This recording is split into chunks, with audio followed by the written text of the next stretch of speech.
सिंध के सीनियर वज़ीर शर्जील इनाम मेमन पीटीए सेक्रेटरी के जाली फिटनेस सर्टिफिकेट इस्तेमाल कंदड़ गाड़ियुनि जा रूट परमिट रद्द करण की हिदायत कंदे चयो आहे त जाली फिटनेस सर्टिफिकेट जो इस्तेमाल दरगो कानून की भञकड़ी आहे पर एक संगीन ॾोह आहे। ट्रांसपोर्ट खाते सिंध जाली सर्टिफिकेट इस्तेमाल कंदड़ गाड़ियुनि खिलाफ कार्रवाई शुरू करे छॾी आहे।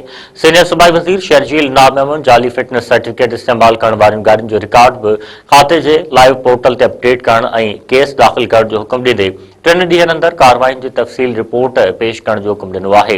सीनियर वज़ीर शर्जील इनाम मेमन चयो आहे त काफ़ी ट्रांसपोर्टर पंहिंजी गाड़ियुनि की फिजिकल मुआयने खां बचण लाइ एजेंटनि ज़रिए जाली फिटनेस सर्टिफिकेट हासिल करे रहिया हुआ। जाली फिटनेस सर्टिफिकेट न रुगो कानून की कड़ी आहे पर अवामी तहफ़्फ़ुज़ लाइ भी वॾो ख़तरो आहे। अवाम जे जान ऐं माल सां खेॾण जी कंहिंखे भी इजाज़त न ॾींदासीं।